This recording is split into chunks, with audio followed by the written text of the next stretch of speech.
A alegação de que Luiz Inácio Lula da Silva teria sido informante do DOPS Departamento de Ordem Política e Social durante a ditadura militar vem das afirmações feitas pelo delegado aposentado e secretário nacional de Justiça Romeu Tuma Júnior no livro Assassinato de Reputações, um crime de Estado coescrito com o jornalista Cláudio Tognoli. As afirmações do livro de Romeu Tuma Júnior. Atuação como informante codinome Barba. Tuma Júnior afirma no livro que Lula prestava informações ao seu pai, o delegado Romeu Tuma, então diretor do DOPS em São Paulo, sobre greves e movimentações sindicais na região do ABC paulista na virada dos anos 1970 para os 1980. Tratamento diferenciado. O livro relata que, quando Lula foi preso em 1980, recebia tratamento especial no gabinete de Romeu Tuma pai, podendo dormir em sofás e sair com autorização para visitar sua mãe doente. Mudança ideológica. Na narrativa descrita por Tuma Júnior, Lula era um pragmático sindicalista pragmático não um ideólogo de esquerda, tendo migrado para o campo político com apoio e articulação que culminariam na criação do PT. Contrapontos e repercussão histórica. Falta de provas documentais. Historiadores e pesquisadores que analisaram os arquivos oficiais do DOPS de São Paulo e do SNI, Serviço Nacional de Informações, apontam que não existem documentos ou relatórios oficiais da repressão confirmando o status de informante ou agente cadastrado do órgão. Histórico da prisão. Em seu depoimento à Comissão Nacional da Verdade, Lula confirmou que teve um tratamento cordial por parte de Romeu Tuma pai durante os 31 dias em que esteve detido em 1980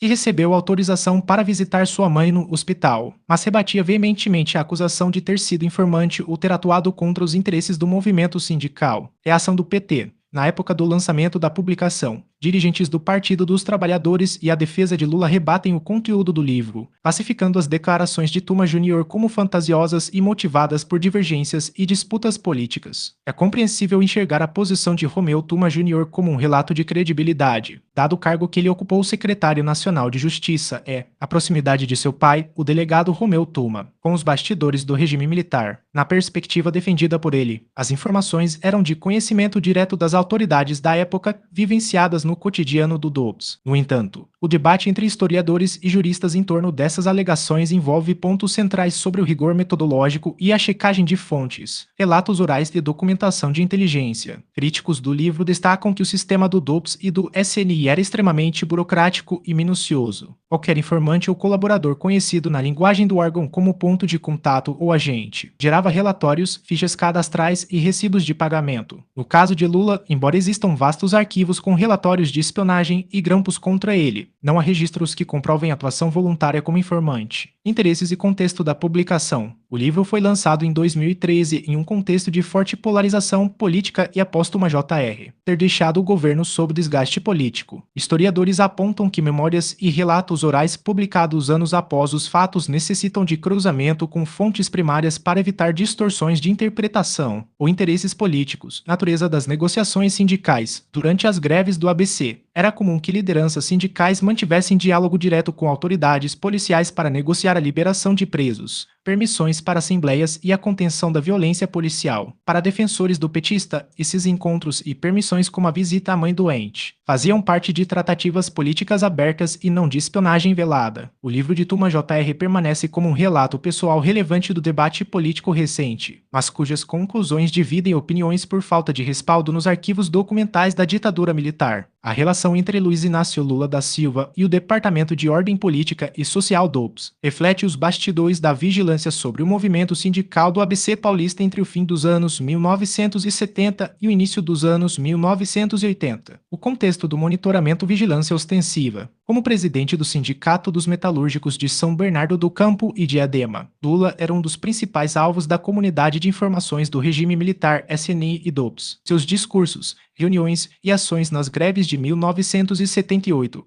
1979 e 1980 eram integralmente monitorados e registrados em fichas do Departamento Policial. A prisão de 1980, em abril de 1980, com a intervenção federal no sindicato e a decretação da ilegalidade da greve, Lula e outros líderes sindicais foram presos com base na Lei de Segurança Nacional. Ele permaneceu detido por 31 dias na sede do DOPS em São Paulo, sob a chefia do então delegado Romeu Tuma. Tuma. A polêmica e as versões a tese do livro de Romeu Tuma Jr. No livro O Assassinato de Reputações, o ex-secretário de Justiça afirma que Lula atuava como informante, o de nome barba para o delegado Romeu Tuma, passando detalhes de greves e bastidores políticos. Segundo essa versão, a relação próxima garantia ao líder sindical regalias na prisão e contatos diretos com a cúpula da segurança. O contraponto documental e histórico. Historiadores e pesquisadores que analisaram os acervos do DOPS do SNI destacam a inexistência de fichas, relatórios ou documentos oficiais da ditadura que classifiquem Lula como agente ou informante cadastrado. O acervo existente contém relatórios de espionagem contra o sindicalista. A versão da defesa e do PT. Integrantes do partido e a defesa de Lula sustentam que as reuniões com Tuma tratavam-se de negociações políticas abertas, comuns entre a liderança do movimento social a polícia para conter a violência nas ruas e garantir direitos dos detidos, como a permissão para que Lula visitasse sua mãe doente no hospital. A conclusão é com você, caro inscrito.